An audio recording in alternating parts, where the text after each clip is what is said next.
Welcome to the Big Blue Breakdown, Vanderbilt versus Kentucky postgame show. First time doing this, so hopefully everybody listening joins in. Mike Buckheister joining in as well, posting everything he wants you to know. Let's see here. Let me just get everything set up here.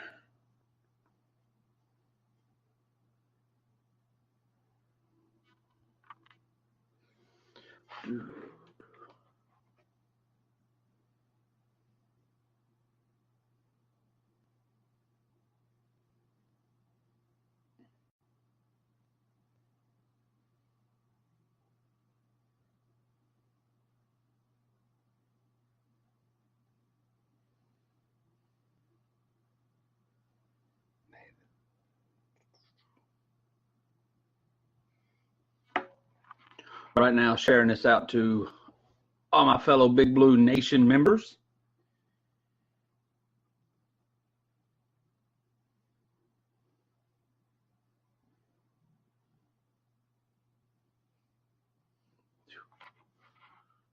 All right, guys. Thanks for everybody for tuning in. Hopefully we get some views. If not, feel free to share it, and we'll get this content around.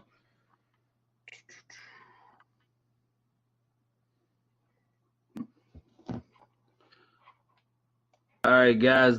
For a little bit of info for people who want to know what this might be. This is my opinion. This is my breakdown. This is emotional reel of what I just seen on Kentucky versus Vanderbilt. It's going to be raw. If we win, I'm going to be over the top. No one could do any wrong. If we lose, I'm going to be extremely pessimistic at times. I hope not. Hopefully not too many more bad games ahead, but this one was a great one. We went on a road. We got Vandy. I was a little nervous. A lot of people said this could be a trap game. I wasn't sure.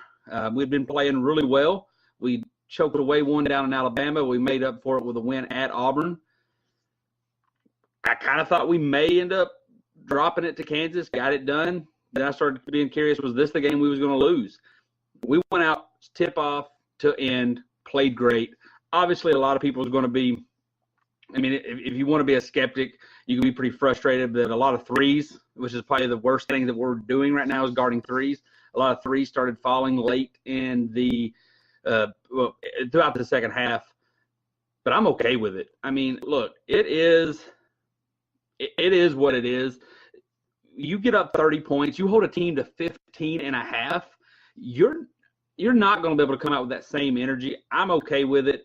I felt like there was times that I wasn't paying attention, and I zoomed back in, and I felt that we was at Rupp South. At times I was like, why did Rupp change their court? The place was so loud, Kentucky fans everywhere. This is how I knew we were predominant in that stadium tonight. When the Go Big Blue chants, typically on the road, when those chants begin, the boos start to drown everything out. Not tonight. The Go Big Blue started, you couldn't stop it. It was going early in the half. It was going into halftime, second half, there at the end. Look, maybe you was hard on how Kentucky fans act at Rupp. Maybe you got some concerns on how Rupp's laid out. But what I saw at the Kansas game and what I saw tonight, I'm loving what I'm seeing from the team and the fan base. We're really getting behind it. Look, I'm not comparing the teams, but what I am going to say, in my heart, this team's taken that spot with the 2015, with the 2010, with the 2012 team, and even there at the end with that 2017 team, where I'm so invested in these guys. Look, as Kentucky fans, we're always invested. We're always excited to see these guys play. But there's a certain point you become invested. There's a certain point that when PJ's jumping around, hooting and hollering, you just love PJ. You want to go out and buy a 25 jersey. When Tyler Hero's doing what he does, this is one of those teams where I will be crushed if we don't win a title. Look, I know Duke's still doing what Duke's doing down there, and every year's upsetting when we don't win. But this is one of those teams where this nucleus – well, look, some guys may come back, but this nucleus isn't going to last for another year. There's just too much talent. PJ's finding his own. Keldon's a beast in his own right. I don't even know what Tyler Hero is going to end up doing because the man plays like an NBA player. He's still got a lot to learn, but he scores in buckets. He scores just whenever he wants to at times when he's going. When you need a bucket, he's going to get you one. NBA scouts notice that. I hope, I love it if all 12 guys came back. Realistically, I don't think that's going to be a thing. But I'm just getting so invested in this team. I'm so excited. When even at the end when Nick Richards was catching lobs and seeing the fan base or the team, his teammates go wild on the side, you just want to see them succeed. You just want them to hoist that trophy. I think back, one of the biggest ones that hurt obviously was that 2015 team, but that 2017 team when we lost that on a last-second shot to North Carolina, seeing Fox, Monk, Bam crying and embracing each other, that hurt. Like that hurts more than just a game. Now there's certain teams, and I'll be honest with you, like the 2014 team, even though we made it to the championship game, it sucked losing in the championship game. But there was just something about that team that you didn't know if you loved the Harrison twins or not. You felt Julius Randle was gone.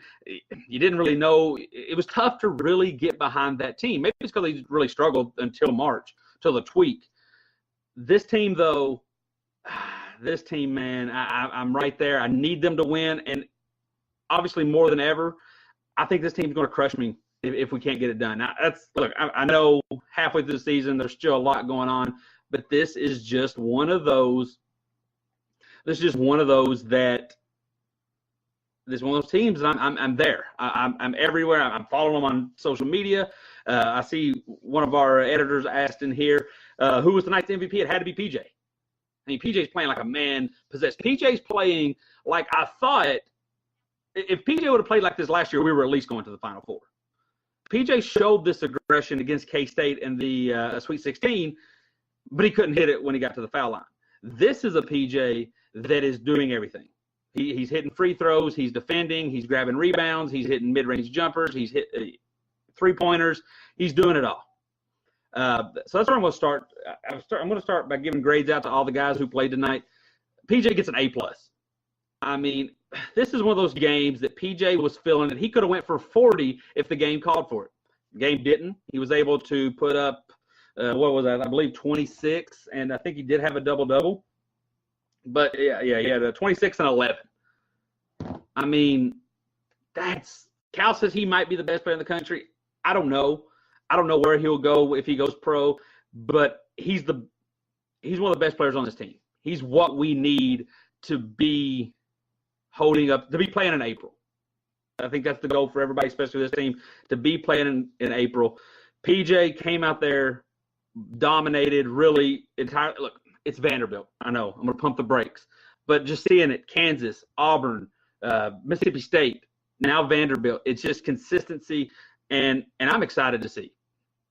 Moving on down the lineup, we had Ashton Hagans, and I apologize, guys, I don't have the numbers. Ashton Hagans put up a line you want from your point guard.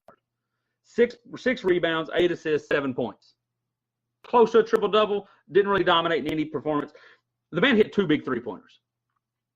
If his defense mixed with his ability to get to the lane, add in three-pointers, I got to give this man an A. Like I said, this might be the type of show where I'm just overexcited, handing out A's like it's some kind of art class. But Ashton Hagans played his brains out. And he just and I'm not even talking about tonight. I'm just talking about since the game against UNC Greensboro. When he didn't have an offense, he couldn't buy a basket. Oprah couldn't give him a basket. But he went out there and he guarded, and he essentially shut down their best player.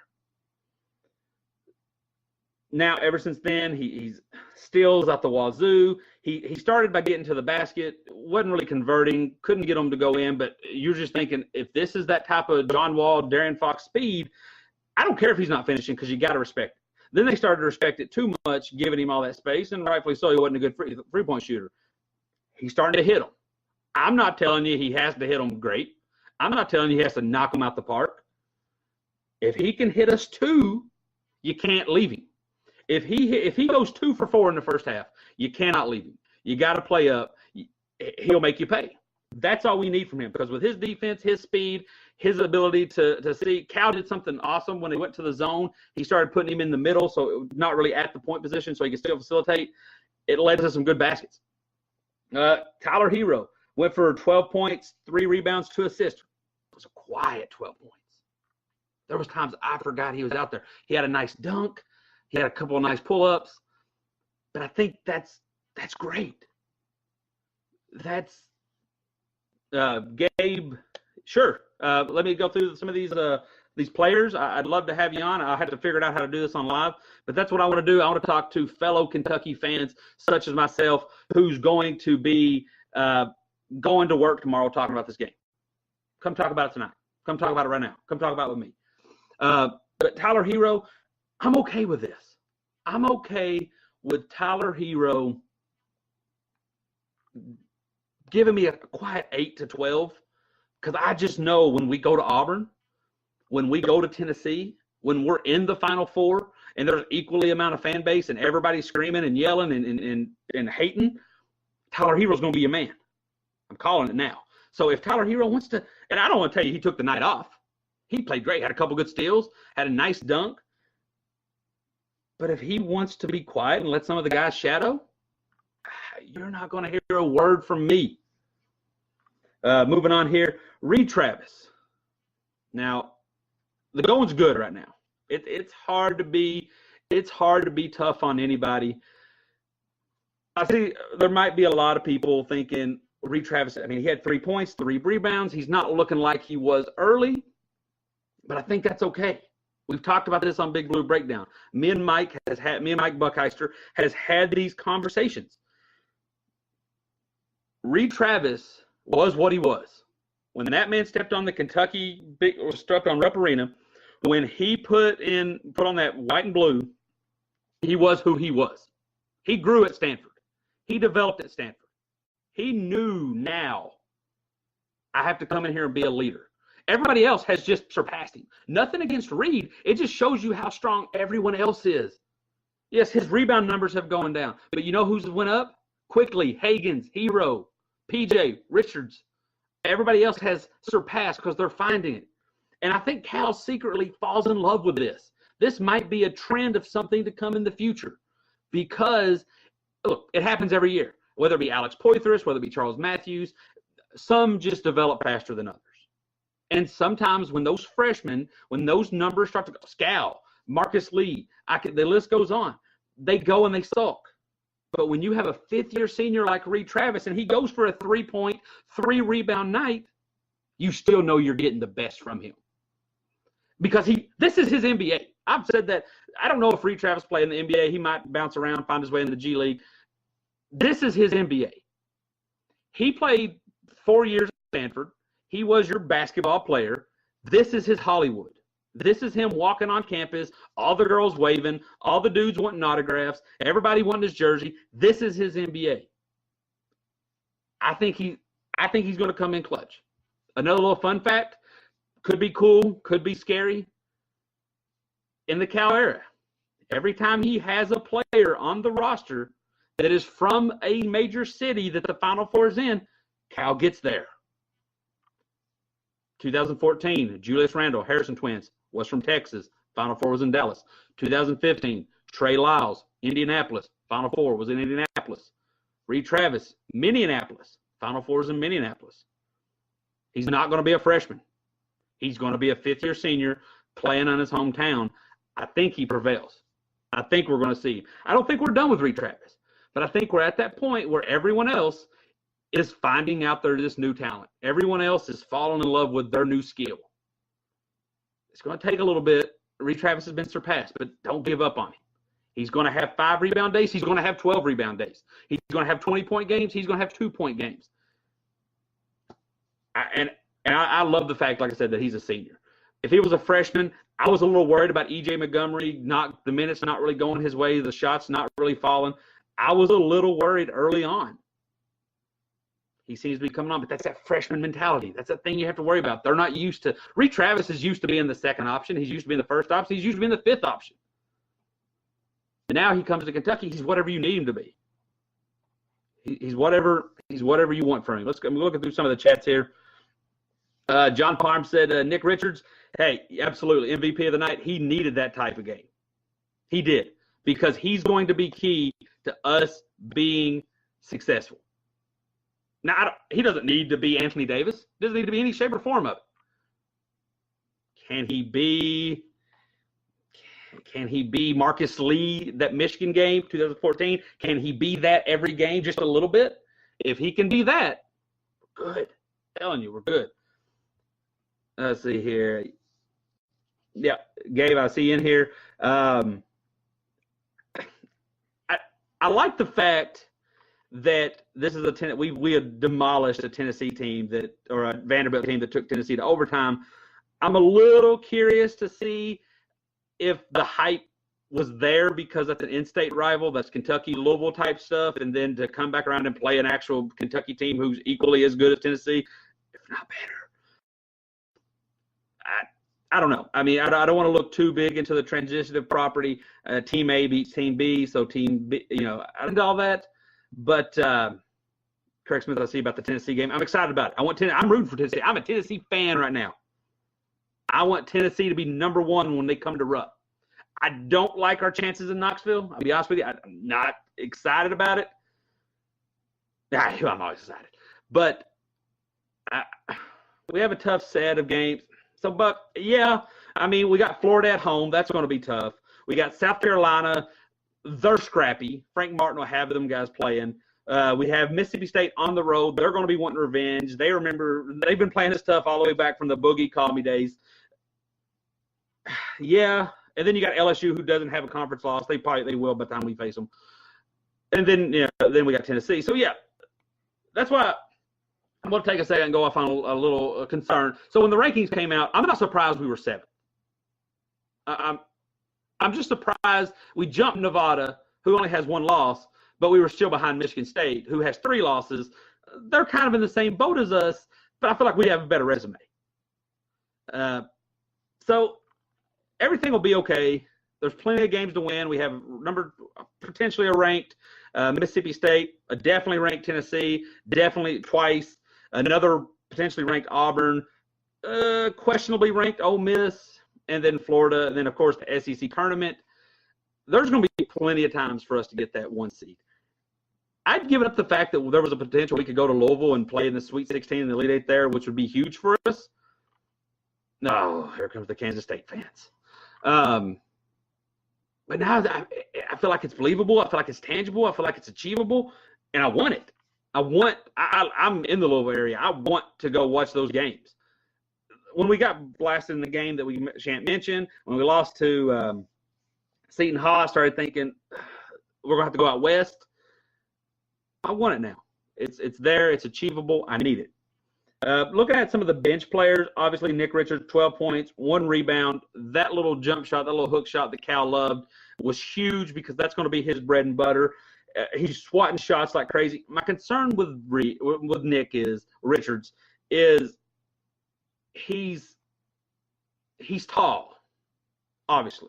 But when you face someone equally as tall as you, he seems a little clumsy.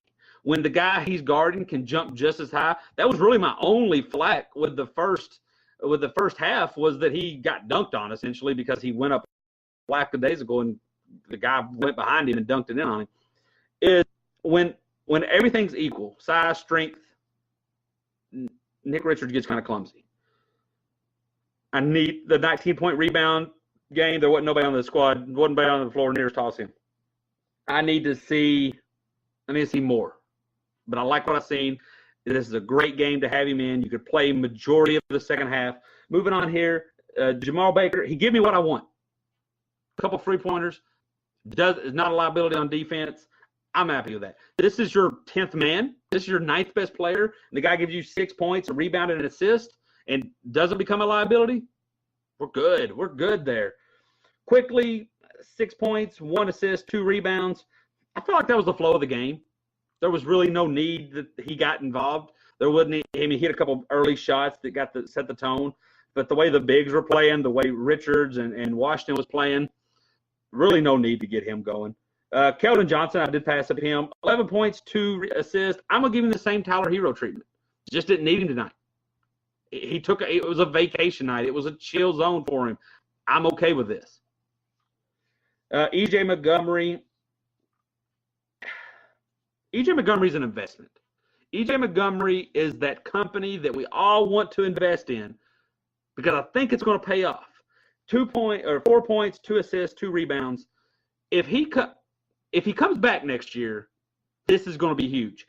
I look at him as the next PJ Washington. My fear is that it doesn't pay off. He's so talented just on paper that potentially he gets drafted. Or that he decides he can go transfer somewhere else. Less likely, but still a possibility. So I'm okay with investing limited minutes, limited production, not really much of a liability. I'm okay with that, but I need my payback. I need my investment. I need my return on whatever. I need my dividends. Need them because I don't want to lose it. I don't want him to go somewhere else. I don't want him to leave us and us not really see, because you see it a lot.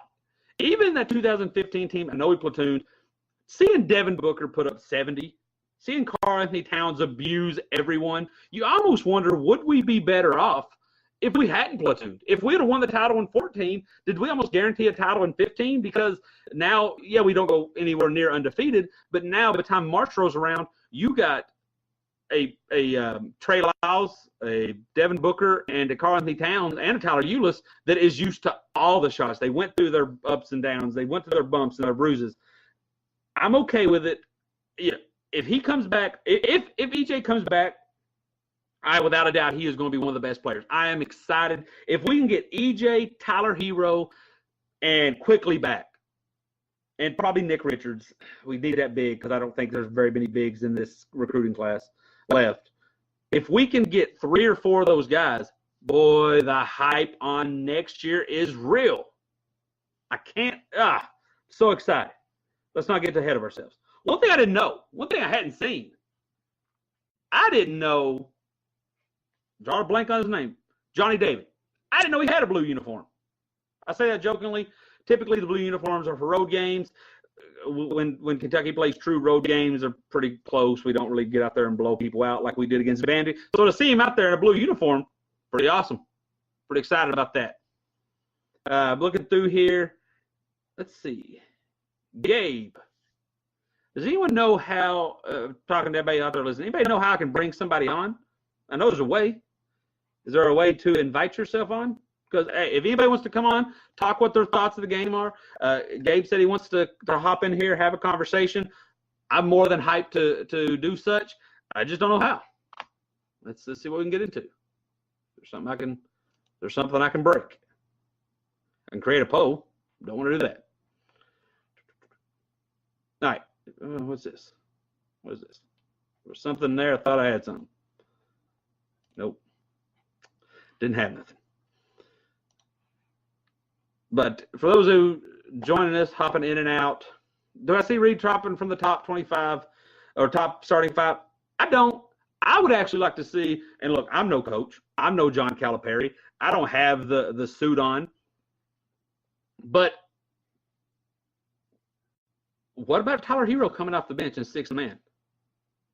Not is a negative to him anyway, but the NBA has its best scorer. Comes off the bench as a 6th man. Usually, I know the NBA points are more of a plenty. People don't care about possessions as much in the NBA, so it's easy to do things like that. But I would love to see. Could we get a 20-point from him?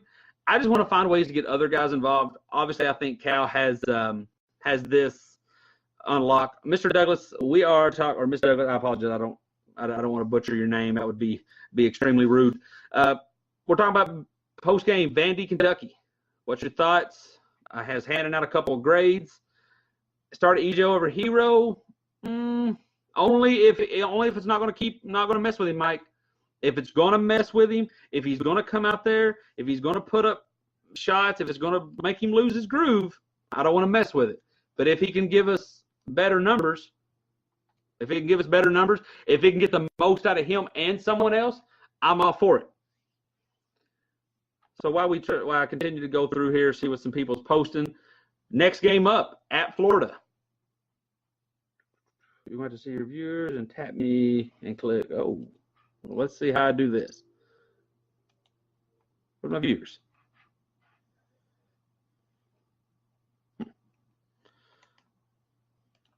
I'll continue to work with it. Saturday, Florida, at Florida. It's going to be a big one. They're all big. It's Kentucky. They're all big. Let's be honest. But we need it. Every game becomes big. So we're at the point where typically by this time of the season, I don't hate a loss. I shouldn't say it because that's my biggest fear. I don't want to peak too soon. I don't want to peak early. I don't want to have one of the greatest runs and to get bounced in the second round. I don't want to peak early. I want some more trials and tribulations. But, man, the more those wins pile up, the more you start to climb up that ranking. Because we got blasted by Duke. It was what it was. I didn't want that to be our only loss. I hated that we lost to Seton Hall, and then I hated that we lost to Bama, thinking that losses to Auburn and Kansas were in the work ahead. We've dodged those bullets. If in a perfect scenario for me is to beat Florida, beat LSU, or beat Florida, beat South Carolina, beat Mississippi State, beat LSU, shock Tennessee #1 at home or at our home, beat whoever's remaining. I think there's Arkansas, Ole Miss, and then lose a close one. Nope, don't come at me. Don't come at me. Just lose a close one to Tennessee to get our lives right, to get us. Oh, we're not there yet. Drop that fourth loss. Make it up, beat Ole Miss, beat Florida down the stretch, then go into the SEC tournament and get a big win. I think that would be huge for us. I think if we don't lose again, I think we're flirting with disaster. Let's see here. I'm still trying to see who the viewers are. Maybe it's up here. I can click on it. I'm trying here. So one thing I have wanted to discuss while I'm talking to a couple of great UK fans, members of Big Blue Nation and Big Blue Breakdown, something Bing will look. Look, I know it's frustrating. How do we lose to Alabama? How do we almost lose to this team? You have to remember. Don't you watch your mouth, Buckeyes. I do not want to lose to Missouri. I forgot about Missouri. At Missouri, that's a tricky one. When we play these SEC teams, you have to remember the side of the beatdown they've been on. We have been king of the SEC for a long time. We have been king of SEC for decades. And we were not a nice king. I mean, we beat some teams 100 times more than they beat us. Perfect example. I see a lot of people asking, how has Kansas beat us 3 straight times coming into Saturday's game? A lot of people on that Kansas roster, they remember that 40-point beatdown we gave them in 2015. Nobody on Kentucky does. That kind of thing keeps rolling over. When we lost to Bama, we beat them 10 straight times. There was 2 or 3 years ago, we went to Auburn and we lost. And everybody's like, how could we lose? And the announcers kept saying, we were like 98 out of the last 100 games versus them or something like that, or at that location. When you beat somebody 90% of the time, when year in and year out, going back to the old SEC East and SEC West days, when you beat somebody twice a year annually like it's nothing, like it's a holiday and it's just your right, that's eventually going to catch up to you. There's going to come a time that it's going to bite you. Luckily, it doesn't really. But so the next time when you're saying, how do we lose to South Carolina on the road? That's how. South Carolina hates our guts. We could care less about South Carolina. South Carolina's not on our level. I say the same thing about the Louisville-Kentucky rivalry. To fans, that's huge. To fans, that's a must. But to players, it's not. To Louisville players, it is. To Kentucky players, we want to get to the Final Four. That's why it's 10-1. No, they're coming from everywhere. We got an ACC as the toughest conference. We're not even talking about toughest conference. We're talking about decades of just abuse of one team over every other conference. So maybe it does lend itself to Kentucky or the SEC not always being the toughest conference. But when you look, I made a post about it. I forgot the numbers. But when you look, the closest rivalry, I believe, as far as percentage, was like Tennessee. It was like 80-40. I mean, obviously, you got Missouri and Texas A&M, who's only been here a couple of years, so you haven't really had that much of a chance to really just to abuse it. But when you look at longtime participants in the SEC, it's not pretty. I think we beat Vanderbilt 148-50 times. Out of 200 times, we beat them 148. Probably closer to 150 now. So that's kind of I'm still trying to figure out how to get somebody on here. You have to see your viewers and tap. Like I said, I really wanted to get on here and talk to some fellow Big Blue Nation fans, kind of get their thoughts on the game. Mr. Gabe, is there nowhere you can click that says join or send invite? This is saddening to me. Best rivalry. All right, let me talk to Mr. Ryan. We'll talk with Mr. Ryan. Duke, North Carolina is a good basketball rivalry. I'll give him that. It might be the best basketball rivalry. But let's talk total rivalry. I've watched Duke and North Carolina. They don't care about football. They don't care about any of that. Kentucky, Louisville, we care about football. We care about basketball. We care about women's basketball. We get hyped over baseball.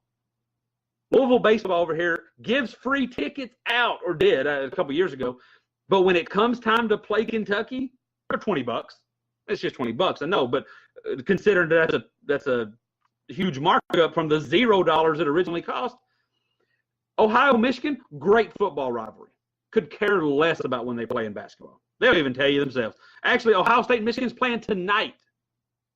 Anybody care? No. So, yes, Duke, North Carolina is a big basketball rivalry.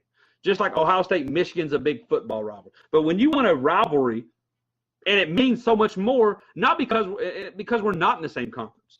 Because on the Saturday after Thanksgiving, when Kentucky beat Louisville 56-10, 364 glorious days, I get to rub that in somebody's face. When we beat Louisville basketball by 30, 364 days, do I get to rub that in someone's face? Let's just say Duke beats North Carolina. It's going to last, 2 weeks? And then say North Carolina beats Duke. It's going to last another 2 weeks. They'll probably meet in the ACC tournament. Look, it's a good rivalry. Duke has a great environment. But when you're talking about a rivalry where the loser gets it just crammed in their face for one whole year,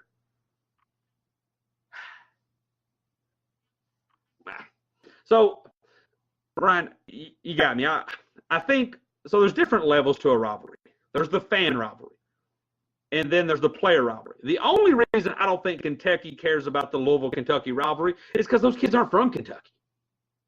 Those kids are from New York, LA, California. They care about the Final Four. Honestly, that might be why we don't get it done in the Final Four, because that's their big game. We care about it. I care about it. I have just a few rules every season. I don't want to lose at Rupp. I don't want to lose to Louisville, and I don't want to lose in March. If you give me those three, I will be a happy camper. Don't need titles. Love a title. Man, I could do a whole entire show on how many titles we should have. I could probably get you about 30 titles that we should have hanging in Rupp. But to me, yes, that matters. To Kentucky fans, to the Kentucky players in basketball. Not those other sports where they're here a couple of years. Jordan Jones, Josh Allen, Vinny Snells, they wanted to blast Louisville. Basketball team, typically probably not. They know they want it for us. They say it every year. The fans tell us how big this is. So it's big. They know it's big. They just don't view it big. So, look, as far as sports goes, in my opinion, Kentucky-Louisville's best rivalry only because more opportunity. But, hey, I get it, man. I've never been to Duke, North Carolina. I just know that, and maybe it is. Maybe in Durham, when the football game kicks off, maybe it is big time. I wouldn't call it overrated. So, anybody got any thoughts on tonight's game? I'm trying to go back. Just side note, I loved the pull-up three that reminded you of Steph Curry on a breakaway that Tyler Hero did. It missed. It was a close miss. It probably should have went in. But that's how you know Calipari trusts this team. That's how you know that Calipari is loving where we're at. Now, he might get a chewing out in games, in film session. I don't know. But right now, in that game, he didn't get pulled. This kid pulled up. He had a pull-up breakaway three-pointer. That's Steph Clay stuff. James Harden. Terrence, I agree. That's why I said my expectation we don't lose in March. Typically, the Final Four will fall in the first week of April. I always want to win it, but realistically, you can't win it every year. Even though I would have loved to win it in 10, 11, 12 with a nice little Elite 8 and 13, win it in 14, 15, Elite 8 and 16, and then won it in 17. I don't think we could have won it last year. Even if we would have got past K-State and made it to the Final Four, I think Villanova was just head and shoulders better than everybody. Man, it hurts. That is one thing I do love about this team. And people said it early. Who are you going to go to when the crunch time? I don't think it matters now. If we need a big stop, 30 seconds left, they got a player going nuts. I'm confident Ashton Hagans is locking that down. Need a big shot? Tyler Hero's got me. Need a big play? Keldon Johnson's got me. Need something? Big-time rebound, big last-minute putback? I got all the faith in the world in Reed Travis and P.J. Washington. So I don't think this is not one of those teams. This isn't the NBA, man. I think Cal likes to run this like an NBA. Let's see what we got here.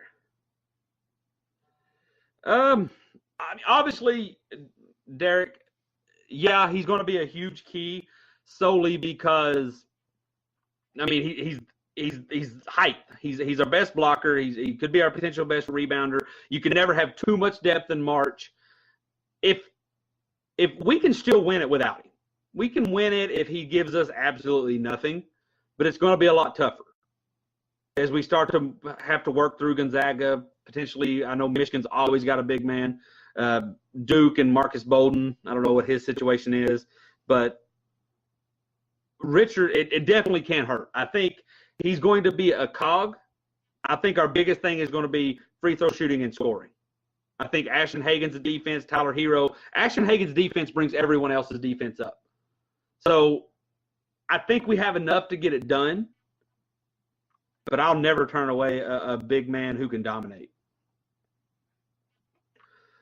I see Mike saying here, did you like what Baker brought? I always like what Baker brings. Because here's the thing. Baker's the 9th man. If Quaddy hadn't left, Baker would have been your 10th man. If anybody would have came back from last year, he'd have been 11th, 12th man. So when you can go to your 9th man and get a big-time three. Because if Baker's entire stamp on this team is just coming in the final 2 minutes of the first half and getting an easy foul that someone else doesn't have to get, hitting a big three, and not being a liability on defense, we're into something special. Because that last 2 minutes is when things happen. I said it at the very beginning against Duke, when I felt like we were coming away. You see it in every game, especially in March. That last 2 minute stretch is key. And you don't even have to win it there. Just don't lose it. And I think Baker is that. Baker's not going to lose it. You're going to put it in there. If he gets open three, I'm confident he's going to drill it. If he picks up a foul, at least it's not Hagans, Quickly, Hero, Johnson. He seems to be doing decent on defense. He's not making huge noise like Hagans, but I don't get frustrated. I'm not pulling my hair out saying, why did he give up that play? If you told me that's what you get from your 9th man, hey, I'm okay.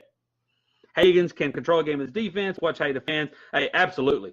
And not only does he deteriorate their team, he raises everyone else up. I said this on one of the shows, and hear me out before everybody gets upset about what I'm saying. Ashton Hagans is the guard version of Anthony Davis. If you remember that 12 year, when guards got beat, it wasn't bad. It wasn't a big deal because Anthony Davis sent it to the stands or would reject it into an easy layup. Think of this the other way around. When other guards or forwards play aggressive on defense and miss, Hagans' speed is there. How many times do you see Hagans just swatting? I've seen a bunch of angry faces for something. I don't know what I did. When you see Hagans just middling around somewhere he doesn't belong, but coming up with a steal in the trees, that changes things. That's a game changer. When Tyler Hero can get a steal, and then he can try to go for another steal and say he misses, and then his guy's driving, but here comes Higgins to swipe it away and make it harder on the guy, that's game changing. PJ play big every game, then we're a problem? Absolutely. PJ's going to be our game changer. If we win a title, PJ goes top 10 in the draft. I'm calling it now. But let me reel that up. I got too passionate. If we win the title, PJ's a lottery pick. Because that means he put up 20 points after 20 points after 20 points after 10 rebounds after double doubles after 3 points. Only thing I fear is we rely on him, then he folds and faces other. Hey, but that's what I'm saying, Mike. If PJ folds, if PJ has that game where he just can't get it going, the likelihood now of the magic that we're bringing of you getting PJ having a bad night, then Tyler Hero has a bad night, and then Ashton Higgins is a liability on offense, and then Keldon Johnson disappears.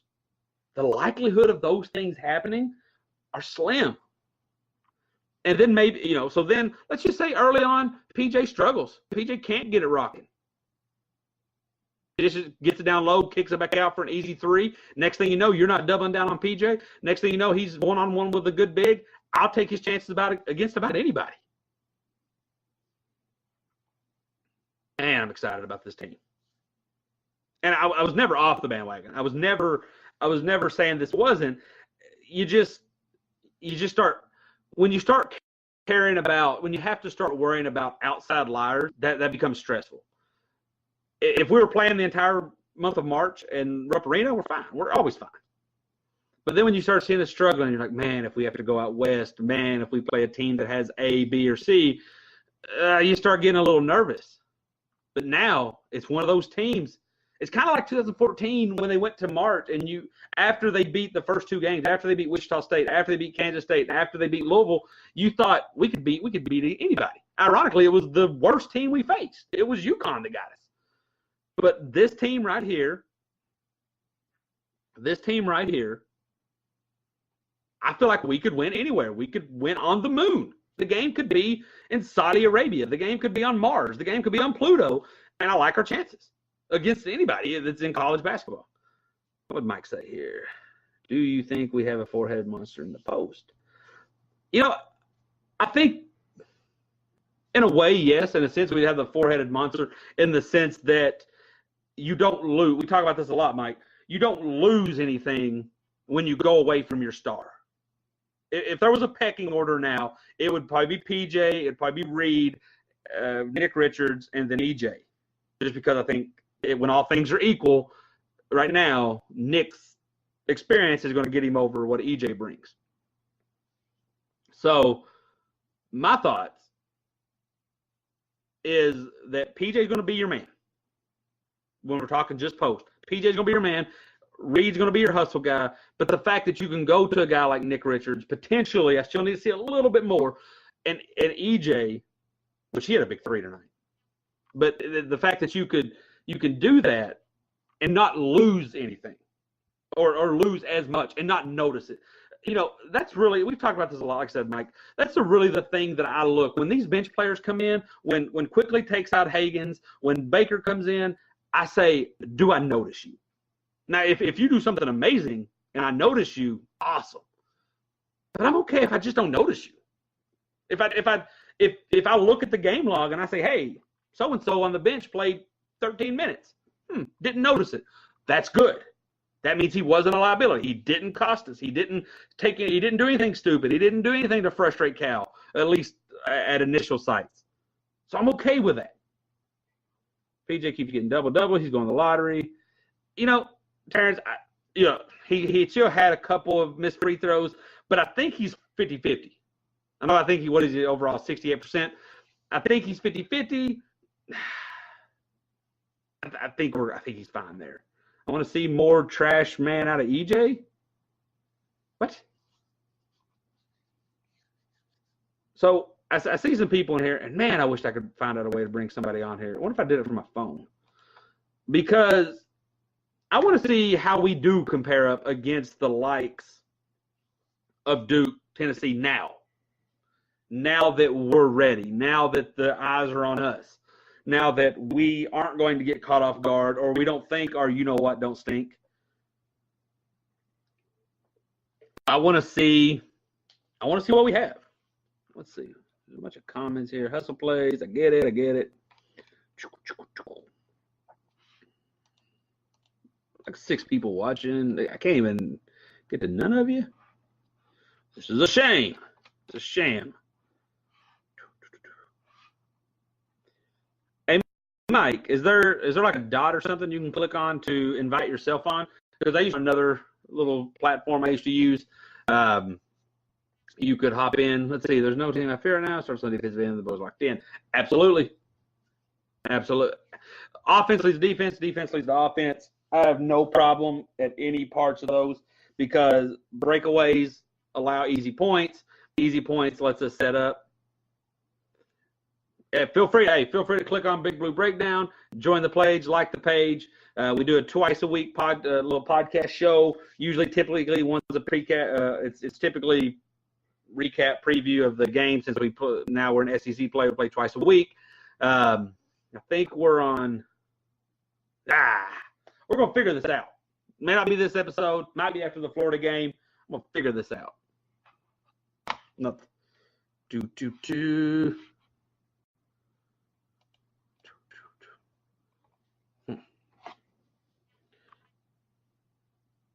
This is why I need a co-host right here. If I had a co-host, we'll be fine.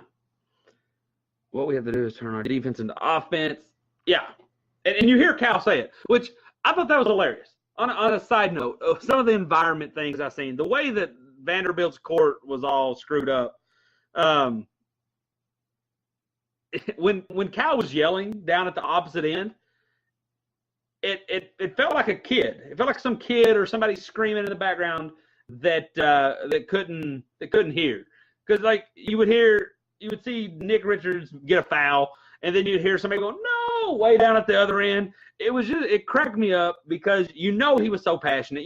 Cal always wants to have his voice heard and have his team follow him, but they couldn't. And then the crowd we've already talked, it was 90, it had to be 70% Kentucky fans. The fact they were chanting "Go Big Blue" and they weren't even trying to offset it with boos let me know that it was booked Big Blue.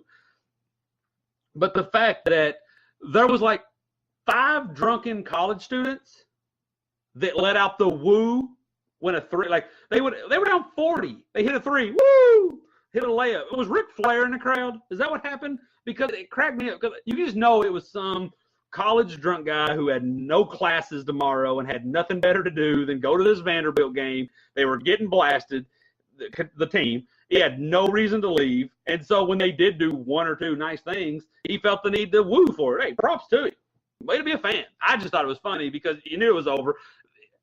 This is how you knew it was over early, when Jimmy Dykes talked about his music career. Which, by the way, that wasn't a bad song. I'd rather hear that song than Dickie V. Just saying. Remember last year against Virginia Tech, we caused havoc in the first half. Yeah, I mean, this team is a better version of last year's team, Gabe. I certainly agree. I think the fact that we can set up in our half court makes us even scarier. But, man, you can't – so much gets done, especially in college where every possession matters. You would think in an NBA game and a college game there wouldn't be that big of a difference. But that 8 minutes makes such a huge difference in the college game that you can't waste possessions. In NBA, it seems like they take half the shots, don't even matter. No lead's too big. It just is what it is. But in college, everything matters. That's why it's so stressful. That's why it's such a rush. That's why I love it. But I feel like when they got a breakaway, I feel like a breakaway, a dunk, a lob, a 360 windmill, whatever, you're not going to see that here, will do more for a crowd. That's why I was a little hard on Reed. Sorry. I apologize, guys. That's why I was a little hard on Nick Richards when he gave up that silly putback dunk where he essentially got dunked on, because what that did, a better team gets momentum. You're playing Duke, championship game, you got a 10-point lead on them, Zion comes in with a thunderous dunk, That's going to be a turning point for them. We got to play a little better on some of those things. We're at the point where, yes, I know we have a tough point of the season coming up, but we're at the point where we're playing against ourselves, where you look at a game and you say, we won, but could that have won a championship? Could that 40 minutes have gotten us a championship? And I think the answer tonight would have been yes. The game against Auburn, yes-ish. You can't let a 17-point slip away, but when you get some pretty rough calls down the stretch, they're going to get some free points. The game against Kansas, that's championship-ish basketball. I don't care that Azubuike was out. I mean, considering how we played in the second half, I'm not playing Kansas. I'm not playing Vandy. Saturday, I'm not playing Florida. I'm saying, because that's the thing about three-point, like with shots and three-pointers, it doesn't matter if you're wide open. You're still not guaranteed to make them. So I need to see some rhythm against anybody to know that we can do it against everybody. Let's see here. Yeah, Terrence, I think – Terrence, why are you hating on the man's song? It wasn't a bad song at all. It was like that because it was a while ago, right? It was before he started coaching. That was old school Nashville. But yeah, I feel like everybody picks up. Sorry, guys. I feel like everybody picks up off Hagans. Hagans is a balls to the wall guy, 110 miles an hour, and even if you're not as good as him, which let's be real, nobody on that team is as good defensively as he is. If you're not giving 100%, he makes you look that much worse on game film.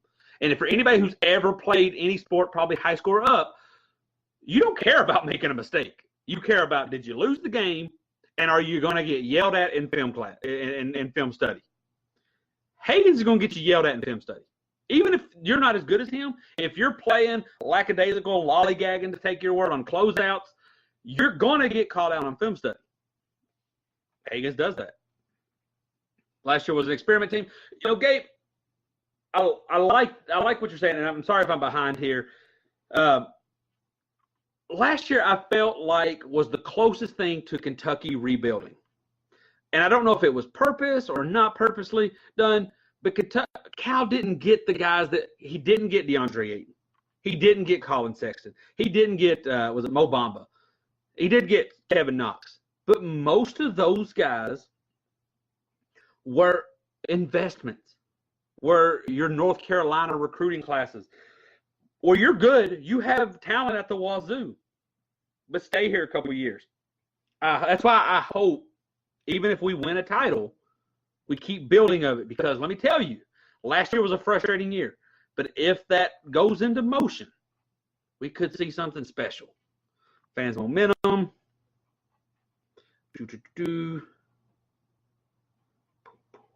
We have built a great resume over the last couple of weeks. Look, if we're playing that great of defense, yeah.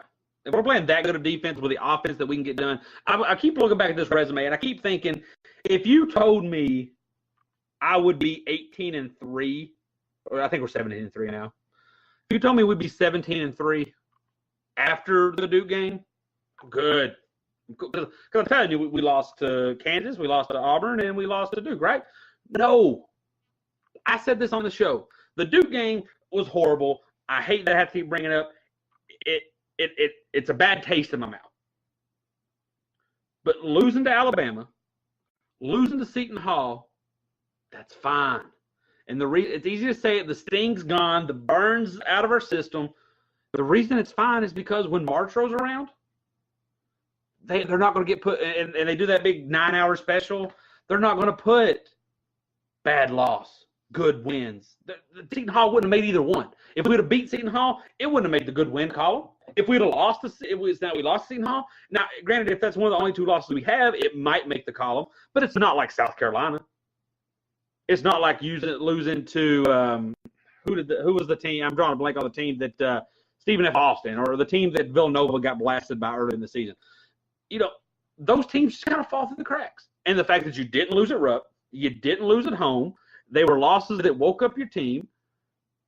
If we finished 30, what would it be? When it got around, if we was 30-4, 29-5, SEC title under our belts, that win column at Auburn, Mississippi State, Kansas, any of those. Let's say the bad thing about that loss is that, look, Mike, I see what you said. I don't buy into the transition of property A versus B equals C. No, it doesn't work like that. I mean, the guy just got hot.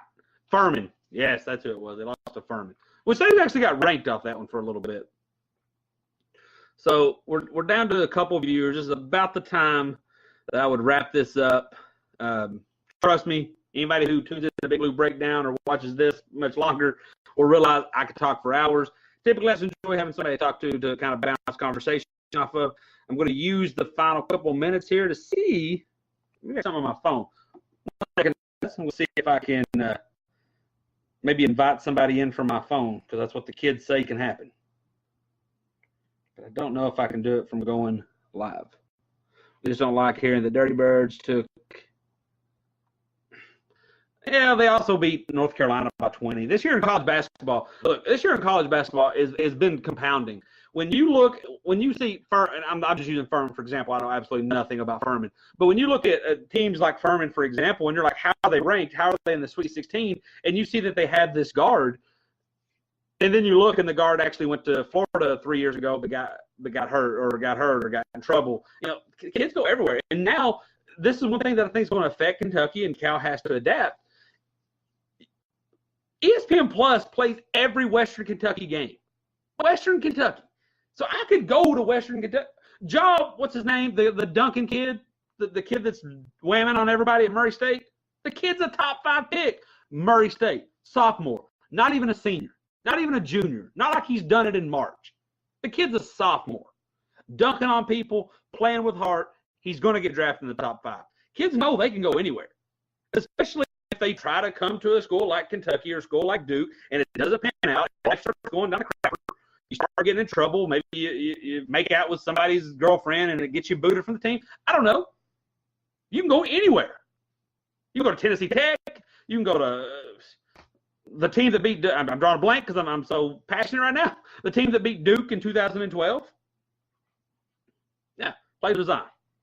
So one thing I want to bring up to the few people we have listening, it seems like Gabe and Mike's still interacting with us. You know, you have that nature versus nurture conversation. What about skill versus opportunity? Now, John Morant is just a sophomore. If the kid had come to Kentucky, is he sitting on the bench gathering dust? Is he whamming on everybody he comes in contact with like he is now? I don't know. Is it because he's so skillful that Cal would have found a way to get him on the court? Or would it, you see it. You turn on Michigan and you see what Charles Matthews doing. Is that opportunity? Is that because he's an upperclassman now? Is that because of a system? One thing that I heard that was very, and I'll probably grab about this until the day I die. In 2014, we lost to LSU. And it snowed. It snowed in LSU. There was like 20 people in the stands. It's got to read over here. Everybody that I knew that was a Kentucky fan said we shouldn't have let Anthony Hickey leave the state because now we're stuck with Andrew Harrison. First off, Anthony Hickey was a senior. Andrew Harrison was a freshman. Anthony Hickey knew he wanted to beat Kentucky. The Harrison twins could care less about LSU. Not an excuse. But who's to say that would even happen? Anthony Hickey went to LSU and started playing from A1 day one. Anthony Hickey would have came here as a freshman, probably a walk-on, would have sat behind Brandon Knight, would have sat behind Marcus Teague, might have got a little shine in that 2013 team because nobody acted like they wanted to play point guard. But yet, you can't have your cake and eat it both. You can't have these hot, flashy, five-star freshmen, and then when a kid turns out to be a senior, say, ooh, I wish I had him too, because he wouldn't have developed the same way. Just look at the NBA itself. Julius Randle is balling at New Orleans. Didn't really see that much at Los Angeles. Opportunity, time allows for that to happen. I think if it came to kid, it'd be better because So that's a good point, Gabe. I'm just curious, how long would it have taken us to see it? How long would it have taken us to realize that's who this kid is? And would he have been able to play through his mistakes? I've not watched many of his games. I've not actually watched a game other than the few dunks he's had. And I seen that he got hurt a couple days ago. Would Cal have allowed him to make the mistakes he inevitably made at Murray State? I bet you he had a lot of turnovers last year. I bet you he makes a lot of mistakes this year. Just because they're kids. It happens. Yeah, it's tough to say. That's like I said, I definitely want to find a way to get Gabe on here because I think he brings up some good points. It is a big conversation. You got different systems, different leash levels that you give. I'm sure that if you're the best player if you're a big fish in a small pond, you can make almost any mistake ever. Michael Porter. You look at Michael Porter, the Markel Fultz kids at Washington, Ben Simmons at LSU. They could get away with stuff at those teams that Cal would never let them get away with here. Just not how it works. Even a freshman, even 5-star, even number 1 draft pick, Cal's going to yank you if you're not playing passionate. I mean, Ben Simmons couldn't even find his way to class. So, I don't know. I could go, a lot of these theories, a lot of these thought processes that I have, I mean, it's very interesting. I would love to see, don't kill me for this, I would love to see us adapt a North Carolina style of recruiting cycle where every year we have a pyramid. We have a junior, 2 sophomores, 2 freshmen type thing. There are 2 freshmen, 3 sophomore type thing. Get 5-star class. Get 5-star kids that are undersized. Get 5-star kids that are good but not really great enough to go pro. I keep thinking of guys like that North Carolina had. They had the Marcus kid. I'm drawing a blank on him. The Justin Jackson, who was tall, could shoot, but couldn't shoot good enough. But he wasn't tall enough. He wasn't long enough, but he was long. Just things like that. That we get them in here, and we just work things. Just kind of work them out, and then like I would love for this team to win a title next year. Bring in the likes of, I know we got the Whitley kid, the Maxey kid, maybe bring in, I've gone blurry here. Bring in one of the big guys, keep Hero, keep Richards, keep Montgomery, and then the next year you just keep recycling because that's how I think you get into dynasty building mode. I think that's how you get to the point where, what we thought we were going to get with Cal. 10, 11, and 12, Elite 8, Final Four championship. I thought that was, and 13 was an outlier. And then I don't want Ball. I don't want him. I don't want his dad here. Look, you can't have Mike. We do enough shows. You can't have me and another talkative guy. I'm the talkative one. You can't have me and another talkative guy. It just don't work. Cal is the mouth of Lexington. Cal barely talks enough. They barely have enough time to talk to Cal as is. You bring LeVar Ball in here, there's not enough. Lexington doesn't have enough cable channels, news stations to get all that done. Hey, Gabe, I would love that. I would love to get the next Steven Adams.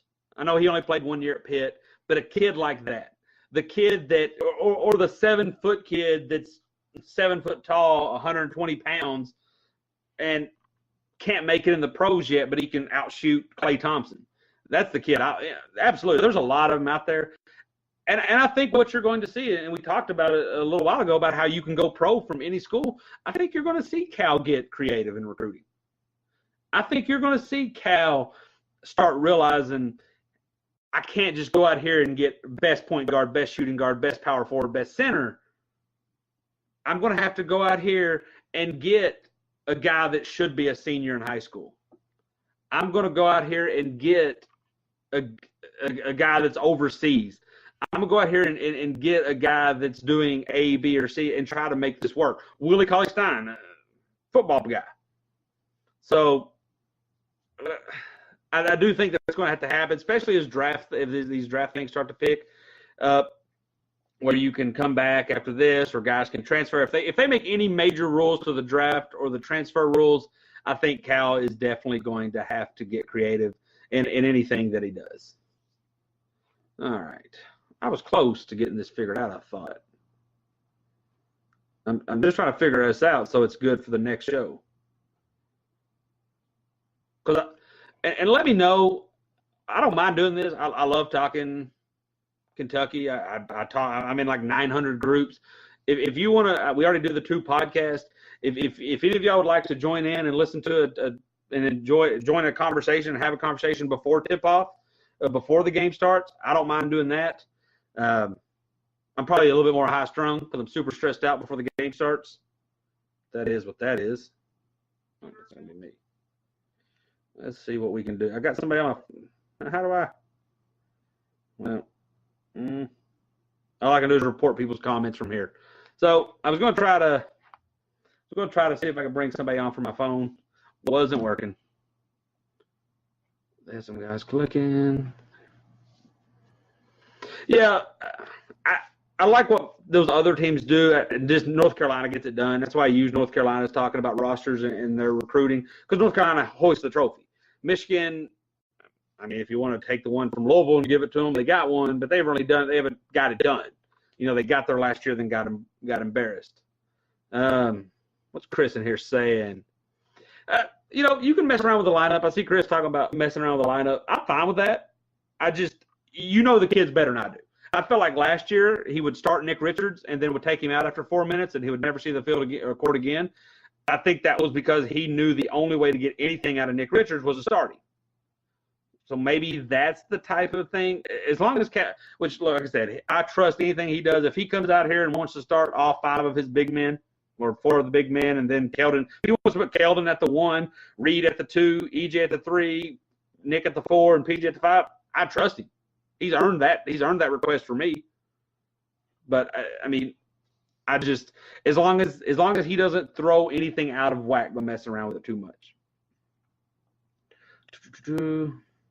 Hey, Wildcats in 78 partied with the Goose back in 84. Hey, always loving a fan of Big Blue. Yeah, I think Reed Travis is going to give us some. He's still got some of the tank.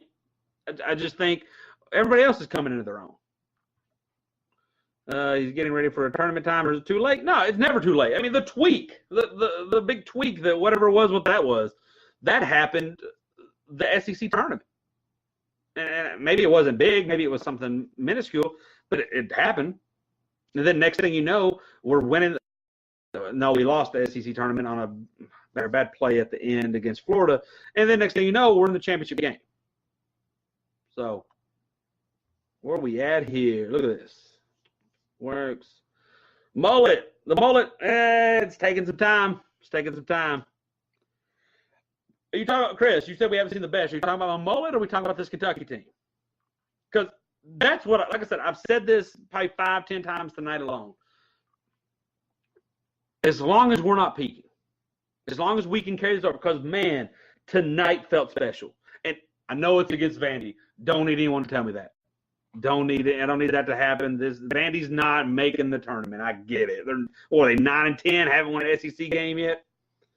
But to see the three-pointers fall, you could be in an open gym, and those three-pointers aren't guaranteed to fall.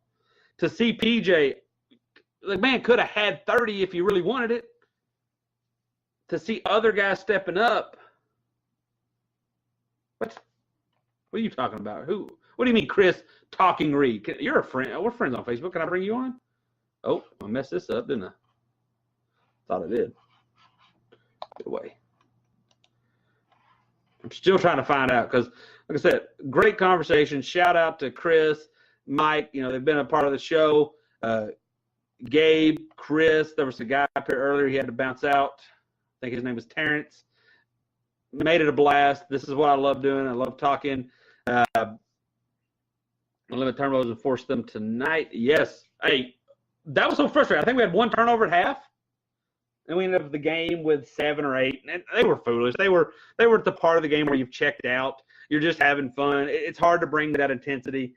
Oh, yeah, absolutely, Mike. Okay, I get what you're saying. Yeah, but even then, Reed has reached his peak as a player, but I think he still has the potential to contribute in ways he hasn't figured out yet. And he will find a way to adjust.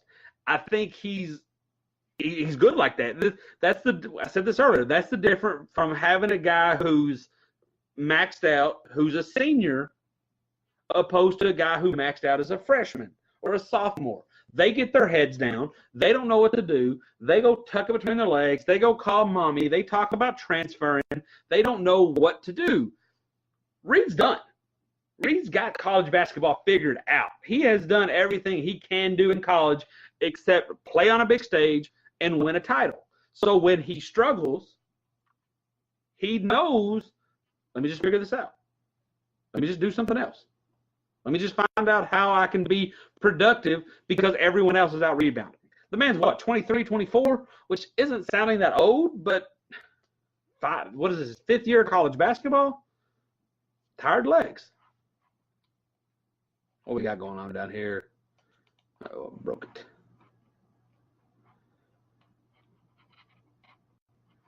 Yeah, I mean, like I said, I don't want to max out too soon.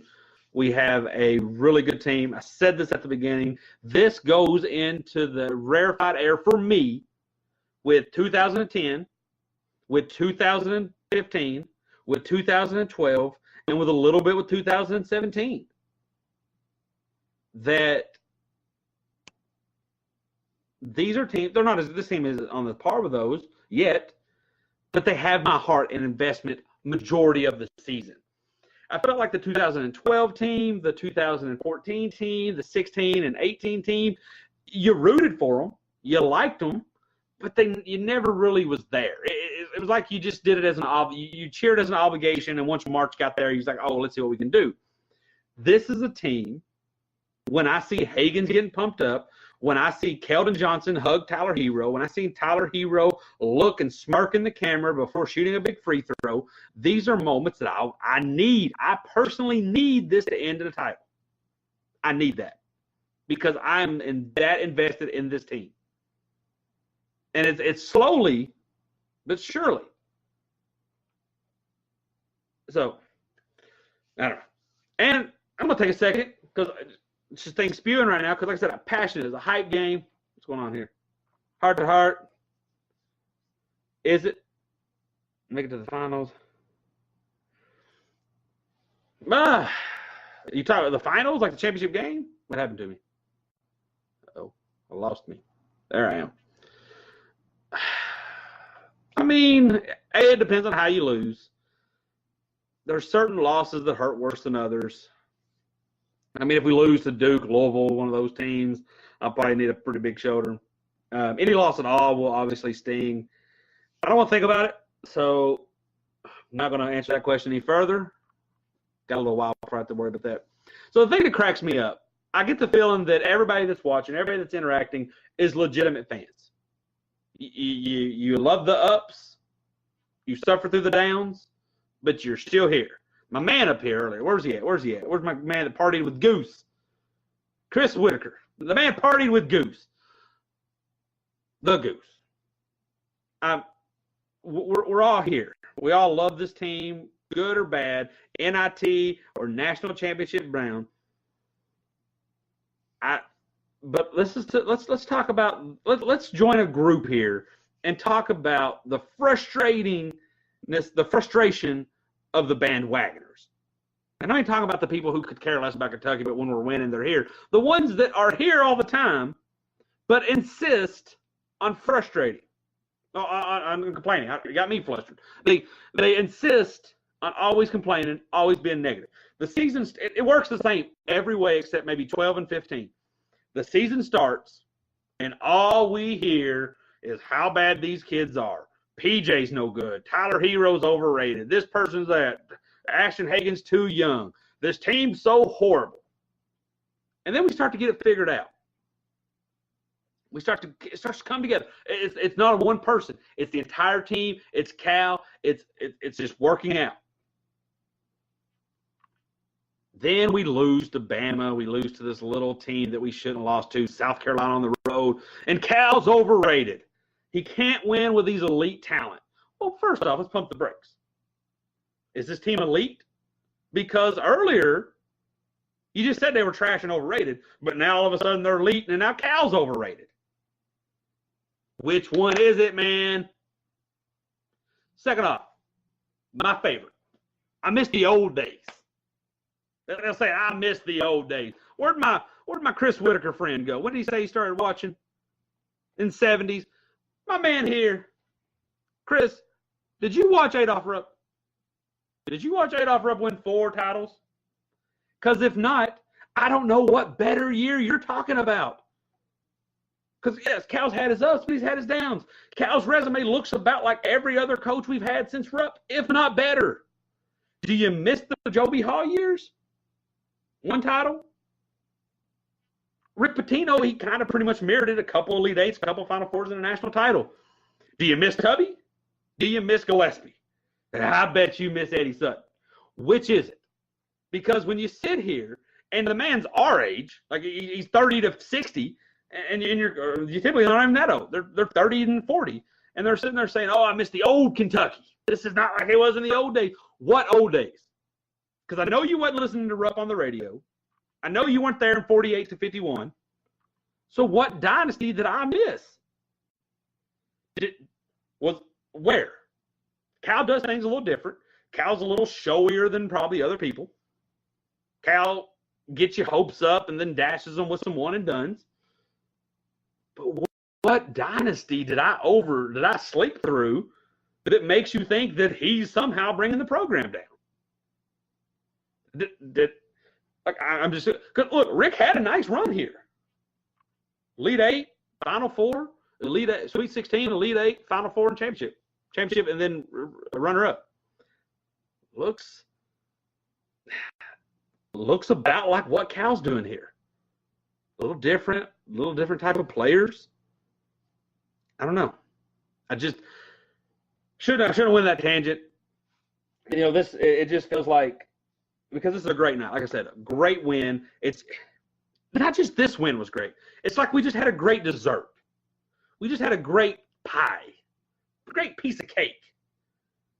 Yeah, you couldn't get full off that cake, but when you started with an appetizer of an Auburn win, you followed it up with a nice salad, a nice side of a Mississippi State win, and then a delicious steak and a Kansas win. Man, this Vanderbilt win really hit the spot. All right, what we got going on here? Where are we at? If you remember, most fans are saying we're a 10 seed after that loss. Look, the gates are open. We can be a 1 seed. But it doesn't matter. Because this is the way I look at it. 2014, we were an 8 seed. After that first weekend, you're the 1 seed now. Once Kentucky beat Kansas State and then turned around and beat Wichita State, we were the 1 seed. We played a 4 seed, 2 seed, so forth. When you get a lower seed, all that means is you play the tougher team up front. I'm fine with that. Play them when you're fresh. What do we got here? Chris, I think he is the best. It's almost a college football mentality, loss or two. I do think that played a toll in some early season shenanigans that the fan base felt. That typically, by the time basketball tips off, we're so flustered with our football team that any basketball performance, mediocre or not, quenches our thirst. It's good to be relevant again. But typically, historically, the time November rolls here, you're below 500, you're at 500, you're at a mediocre at best bowl game. And so when basketball season tips, you're just so hungry you'll take anything. But this year, our football team gave you good stuff. Our football team gave you a great product. And so when the basketball team came out and laid a dud, you're like, I'm not ready for that. Take this away, waiter. We talk about the food mentality. Waiter, I'm not ready for that. I'm still over here eating my football food. So I think that played a toll in a lot of fans' mentality that I'm not ready for that mediocrity yet. I'm not ready for the rebuild because I'm enjoying this thing that we've just spent the last 5 years building, seeing Benny Snell, Josh Allen. We're seeing all this come to fruition. I'm not done eating this yet. Please take my rebuilding basketball team away. But now we've digested our football team. It's a great run. I could do a whole entire show on that alone. And our basketball team's coming together. All right. Cal's the best, absolutely. I don't unbutton my pants. My wife's pregnant. I just wore maternity pants out. They stretch with you. All right. The man's got study. Best teams in 77. I don't know, Chris. You catch me off guard. All right. Well, everybody's saying they need to get off. I've been on here an hour and 20 minutes. This was just going to be a 30-minute little recap. Thank you for everybody who tuned in. Thank you for everybody who interacted. Check out the Big Blue Breakdown on. I'm getting blurry again. Check out Big Blue Breakdown. I think we're on iHeart. Mike could probably tell you more. We're on a bunch of other stuff that we do. I just love talking Kentucky. I don't care if I'm talking to my pet. I don't care if I'm talking to you guys. I don't care if I was hosting a show on ESPN. I just love talking Kentucky and love talking sports. It's been great. Might have to dive into a little Florida pregame show. Once I figure out how to interact, that's when I want to hear from people. I want to hear the thoughts of the pregame, the negative and the positive. But thanks for everybody tuning in. It's been an hour and 20 minutes. I'm exhausted. It's 12:30. We are literally not even on Tuesday anymore. We're on to Wednesday. This is usually where I have Mike tell them where they can listen to us at. But, hey, we're already out of here. All right, thanks, guys.